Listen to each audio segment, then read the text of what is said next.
It was a snowy Christmas Eve, and Emily, a single mother, was doing everything she could to make the night magical for her 8-year-old son, Jamie.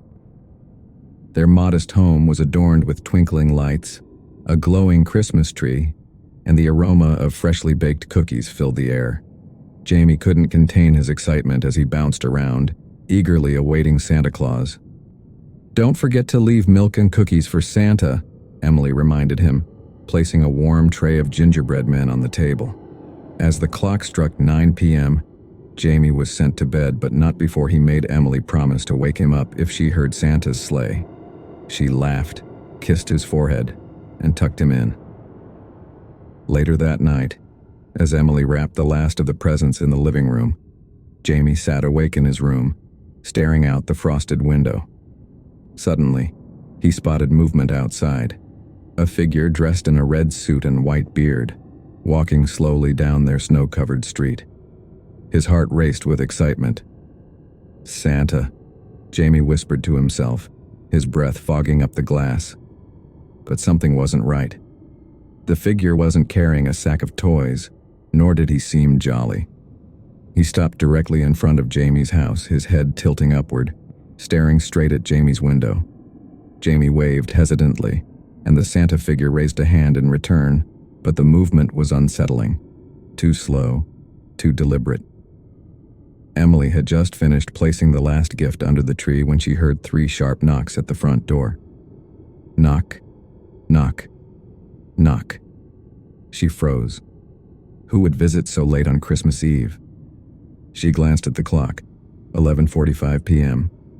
Grabbing her robe, she approached the door cautiously and peeked through the peephole. Outside stood the same Santa figure Jamie had seen earlier, but Emily didn't know that. "Who is it?" she called through the door, her voice wary. The figure didn't answer but raised a gloved hand holding up a small box wrapped in shiny red paper. Emily's gut told her not to open the door, but curiosity got the better of her. She cracked it open, keeping the chain latch secure. "Can I help you?" The man didn't speak. He slid the box through the gap, tipped his hat, and walked away, disappearing into the snowy darkness. Jamie, hearing the commotion, ran downstairs, his face lighting up when he saw the box.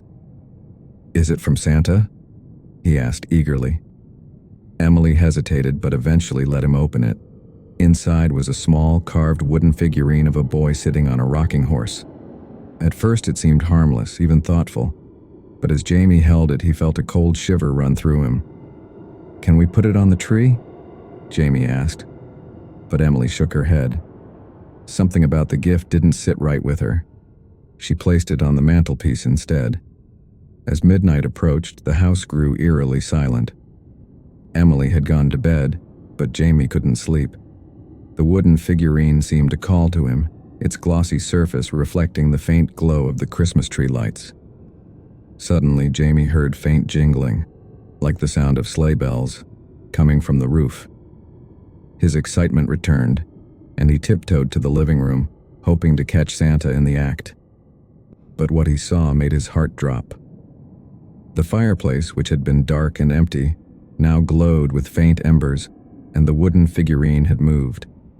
It was no longer sitting on the mantel, but on the coffee table, its position slightly different, its head now tilted toward the window.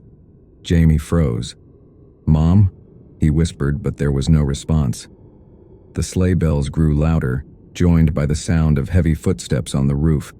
Jamie's wide eyes darted to the fireplace as ash began to fall. Then, 2 boots appeared, followed by the rest of the figure in red. But it wasn't Santa.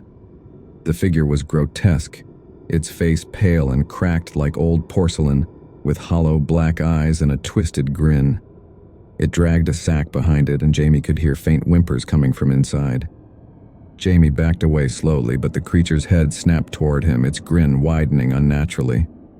"You've been waiting for Santa, haven't you?" it crooned, its voice like nails on a chalkboard. Jamie screamed, bolting upstairs to his mother's room. "Mom, Santa's in the house!" he cried, shaking her awake. Emily groggily sat up, confused. "What are you talking about?" Before Jamie could explain, they both heard the creak of the stairs. Emily's face turned pale as she grabbed her phone, but when she tried to call for help, there was no signal.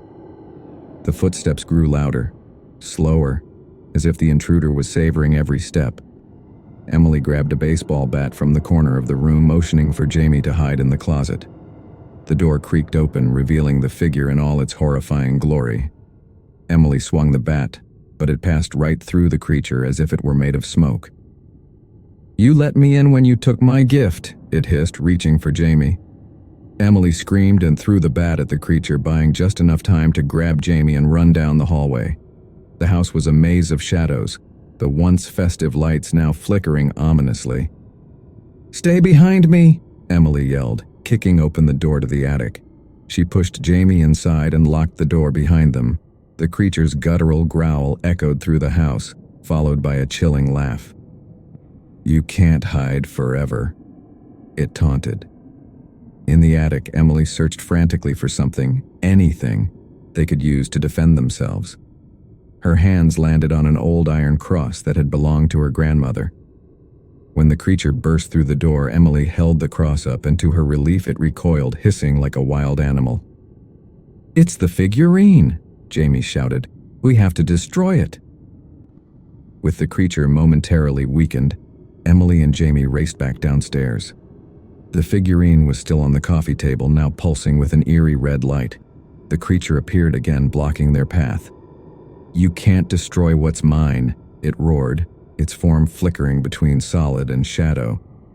Emily gripped the iron cross tightly and lunged at the figurine, smashing it to the ground. The creature let out a deafening screech, its body convulsing as it began to dissolve into black smoke. When the figurine finally shattered, the creature disappeared entirely, leaving only silence. The next morning, Emily and Jamie sat together on the couch, still shaken but alive. They decided to burn the remaining pieces of the figurine in the fireplace, ensuring it could never haunt anyone again. As the flames consumed the wood, Emily hugged Jamie tightly. Christmas would never be the same, but they were grateful to have survived the night.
It was Christmas Eve, and the snowstorm had arrived earlier than predicted. The roads were impassable, leaving Sarah stranded at her family's old vacation cabin in the woods. The cabin was a rustic, creaky place, far from town and even farther from any cell phone signal. Alone, she decided to make the best of it, lighting a fire in the stone hearth and decorating the small tree her parents had left behind years ago. Her boyfriend Mark had promised to come by after his shift at the hospital, but with the snow piling up and the wind howling like a banshee, she doubted anyone would make it up the mountain tonight. Sarah was halfway through her third glass of wine when she heard it, a loud knock at the door. Knock, knock, knock. Her heart skipped a beat. She wasn't expecting anyone, and the cabin was too remote for random visitors. Peering out the window, she could barely make out a figure standing in the swirling snow. "Who's there?" she called through the door, her voice trembling.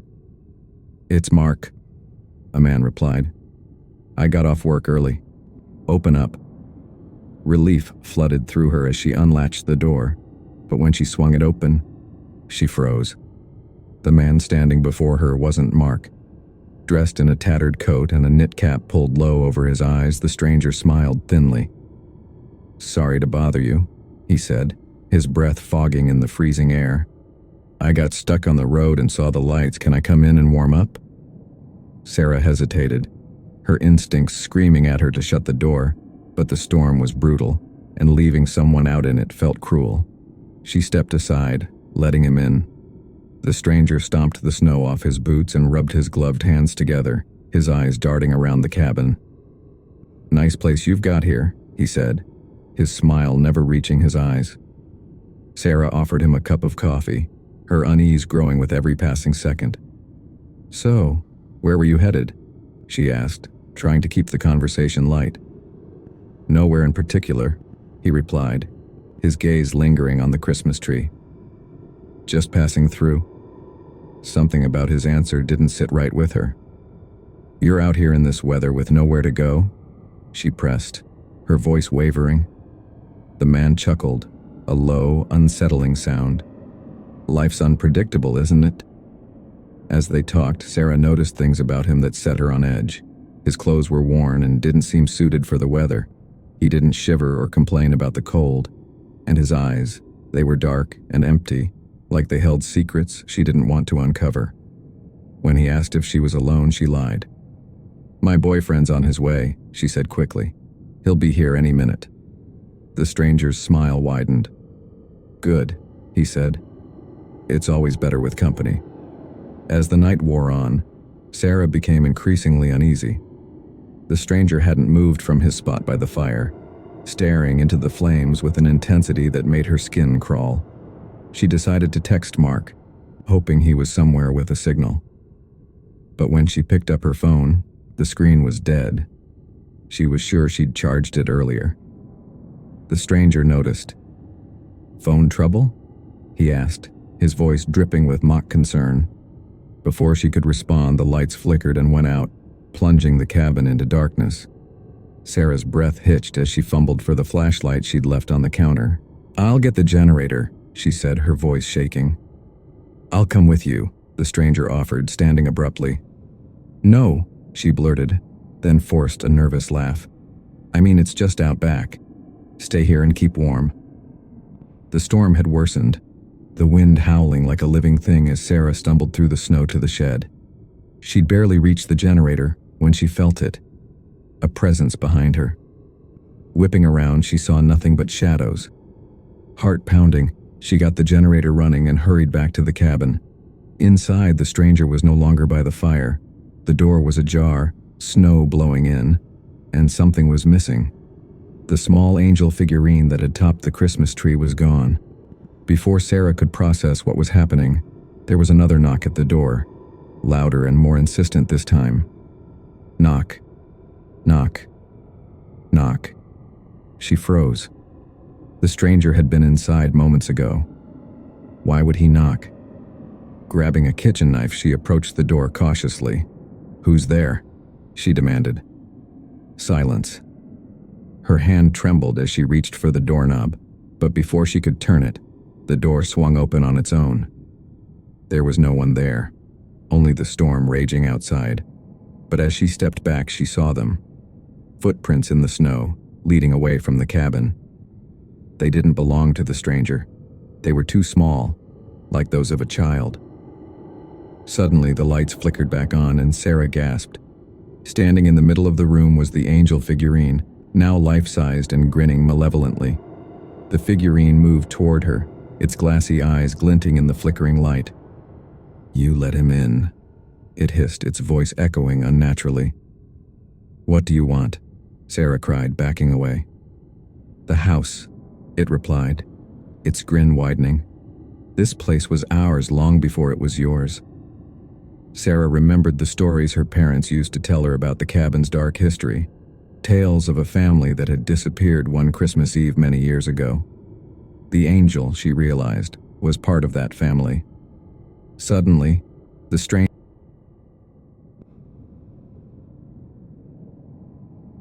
It was supposed to be a quiet Christmas Eve for James, who had reluctantly agreed to cover the night shift at his security job in a high-end apartment complex.